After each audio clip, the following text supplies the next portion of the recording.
El Gran Reino, cuyo nombre a día de hoy aún sigue siendo un misterio, fue un reino supuestamente enorme, próspero y poderoso que fue destruido en el auge de la asunción del gobierno mundial. Según lo poco que nos han contado en el manga de One Piece, esta gran civilización era el enemigo directo de los 20 reinos que fundaron el gobierno mundial, y que fue destruido hace 800 años, justo al final del siglo vacío. Muchos de vosotros me habéis escrito diciendo que os hacéis un poco lío con todo el tema de los reinos, el gobierno, los que están afiliados a él y todo lo demás. Y es normal, ya que es un sistema bastante complejo y que además no nos lo han explicado detalladamente todavía. Sin embargo, os voy a intentar explicar lo mejor posible para que entendáis la postura de estos reinos, cuántos existen exactamente, quiénes de ellos están afiliados al gobierno mundial y sobre todo, ¿qué era ese gran reino que desconocemos tanto a día de hoy? Así que para eso tenemos que empezar desde el principio. Por todo el mundo hay unas 170 naciones afiliadas al gobierno mundial. En sus respectivos territorios todos tienen su propio gobierno soberano que gobierna sobre el pueblo. Sin embargo, en el enorme gobierno mundial, cada uno de los líderes son tratados como iguales y cada uno tiene su asiento dentro de la organización y se le está permitido asistir al Reverie. Entre todos estos países miembros, no todos son de la misma clase. Algunos son grandes países con reyes como sus grandes líderes, mientras que otros simplemente son grandes ciudades gobernadas por alcaldes. Para afiliarse, cada país debe ser capaz de pagar un tributo celestial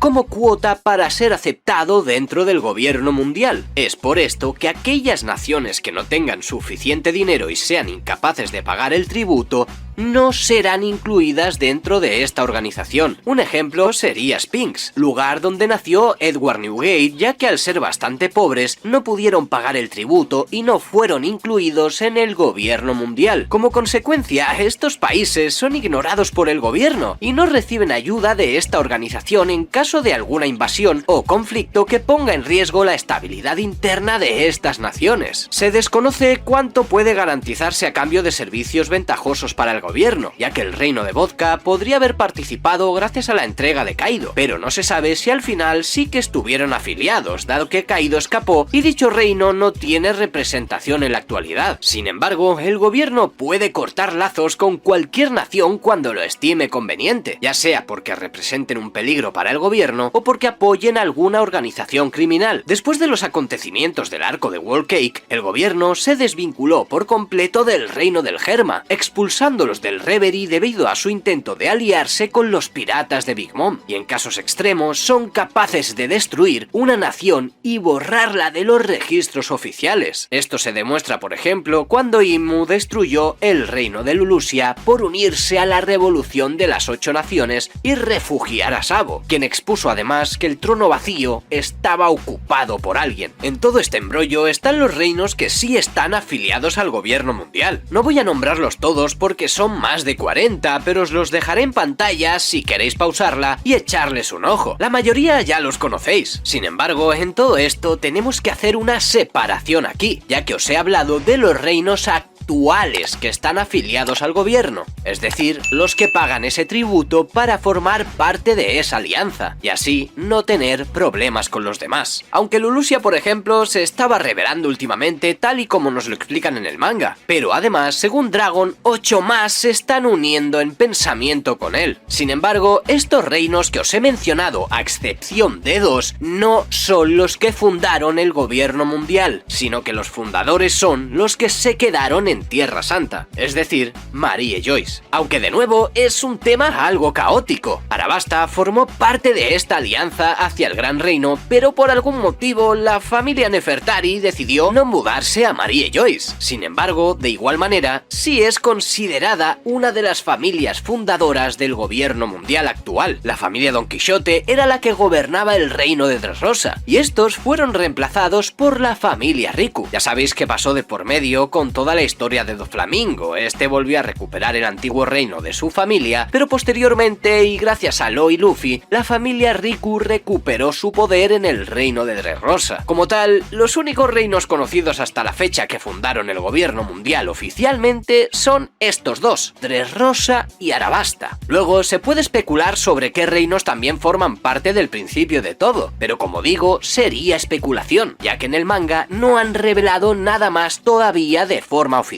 Lo que sí conocemos son las demás familias, y una de ellas es una muy especial, ya que está relacionada directamente con el incidente de God Valley, y se trata, por supuesto, de la familia Figarland. Esta familia, si bien aún no sabemos de dónde viene exactamente, podemos especular libremente de dónde procedían. ¿Y si toda la historia que envuelve a estos seres sí proviene de verdad desde God Valley? Sabemos perfectamente que esta isla no estaba afiliada al gobierno mundial, pero ¿y si en un principio sí que lo estaba? Cuando nos mostraron parte de este incidente hace poco en el manga, le dieron una importancia enorme a dicha isla, como si los Tenryubito la quisieran recuperar. No sabemos si es posible realmente que God Valley fuera parte de una familia fundadora y que posteriormente se deshiciera del pacto con el gobierno mundial, ya fuera por el cambio de rey al irse el original a Maria Joyce y viceversa, o por cualquier otra cosa. La verdad es algo que me causa muchísima curiosidad. Además, hace unas semanas nos mostraron a otro personaje que también parece pertenecer a esta familia, aunque eso ya lo comentamos. Lo que sí me pregunto con todo esto también es si todo el linaje de los Figarland han sido caballeros sagrados desde el inicio de la nueva era hace 800 años, ya que eso significaría que tienen una especie de pacto con el gobierno, a cambio de algún tipo de poder sobre el mundo que quizá no conozcamos, ya que también nos pusieron a Garling en el panel final del capítulo 1121, dándonos a entender que también buscan el tesoro One Piece, lo que a su vez significa que podrían traicionar al gobierno en algún momento, y quién sabe si dejaron ir a Shanks a propósito para que este algún día fuera el responsable de sacarlos de allí. Aunque la verdad creo que es algo un poco rebuscado, no hay que descartar ninguna posibilidad. Continuando con las familias fundadoras serían Kai García, la familia Marcus, familia Topman,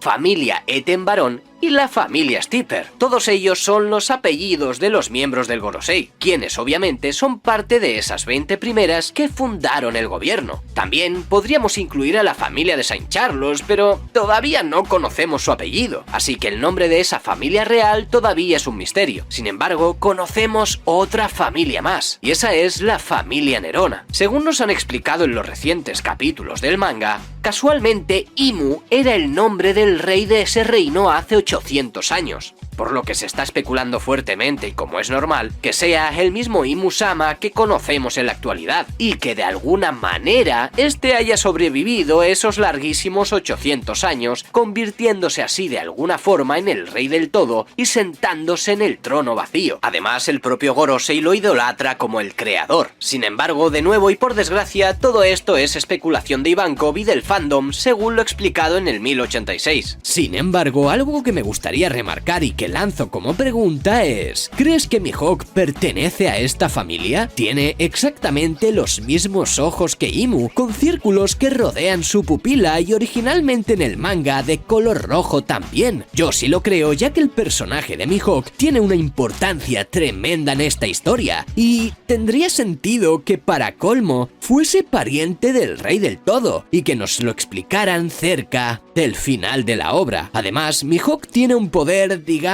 extraño. En Marineford incluso parece que puede predecir el futuro, y esto pasó antes de que nos mostraran todo el tema del haki y haki de observación en el manga. ¿Podría hacer lo mismo entonces el propio Imu, pero de manera aún más exagerada? Con todo esto explicado, ahora nos centraremos en entender el gran reino que hemos hablado al principio del vídeo, y que fue derrocado por estas 20 naciones. El gran reino fue mencionado mencionado por primera vez por el profesor Clover en medio de la inminente destrucción de O'Hara, mientras le explicaba a los 5 ancianos que sabía por qué estos tenían miedo de la historia oculta en el siglo vacío, ya que solo los ideales y el gran poder que tenía esta nación representaban una amenaza para el gobierno mundial, sabiendo que podían perder la guerra y que la información sería destruida por sus enemigos. El reino esculpió sus escrituras en unas piedras indestructibles. Las piedras eran los llamados poneglyphs, para poder pasar el mensaje a las futuras generaciones. Por eso el gobierno mundial prohibió posteriormente cualquier investigación de los poneglyphs y borraron metódicamente cualquier información del Gran Reino de todos los archivos y textos históricos. Los poneglyphs son ahora la única fuente de información del Gran Reino o del siglo vacío, y solamente estos son los datos que tenemos relacionados con este reino como tal. Se desconoce por completo una razón lógica para que esto sea así. Sin embargo, es evidente que esta fantástica historia está relacionada con el tesoro One Piece también, con Joy Boy